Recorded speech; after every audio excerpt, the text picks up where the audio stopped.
نے کیا کیا, کتے کو اتنا پروٹوکول دے دیا.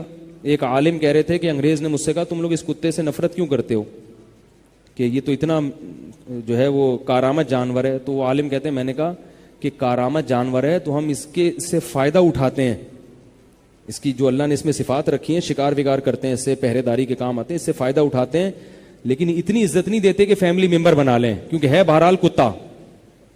انگریز نے کیا کیا, کتے کی اچھی خصوصیات کی وجہ سے اسے گھر کا فرد بنا لیا, اور جو اپنے بچے تھے ان کو باہر نکال دیا. ٹھیک ہے نا, جو انسان نہ چچا نہ ابا کو بھی باہر نکال دیا.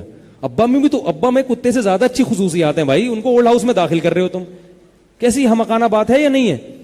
ابا کتے سے تو اچھے تھے نا, ان کو بڑھاپے میں کیا کر دیا, اولڈ ہاؤس میں. اگر ابا میں کوئی خصوصیت نہیں ہوتی, آپ کہہ سکتے ہیں ابا کتے جیسے معاذ اللہ وفادار نہیں تھے, ابا دم نہیں ہلاتے کتے کی طرح, تو ابا میں سب سے بڑی خصوصیت یہ کہ وہ ابا ہے نا, یہ کوئی کم خصوصیت ہے, انہوں نے جنا ہے آپ کو. تو یہ پاگل ہیں, ان سے آپ چیزیں لیں, پنکھے لیں, موبائل لیں, ان کی تہذیب کو فالو مت کریں. بھائی تہذیب وہ ہے جو اسلام نے بتائی ہے, لائف اسٹائل اسلام نے بتایا ہے, اسلام نے ہمیں سائنس نہیں سکھائی ہے. تو سائنس آپ ان سے لے سکتے ہیں, جو زندگی گزارنے کا طریقہ ہے وہ ہمیں قرآن و سنت نے بتایا ہے, وہ ہمیں قرآن و سنت سے لینا ہے, وہ ہمیں جیپنیز سے اور فرانسیسیوں سے اور گوروں سے نہیں لینا. تو کتے سے ٹھیک ہے کام لیں آپ, مگر گھر کے باہر باہر رہے, وہ اندر نہ لائیں اس کو ساتھ.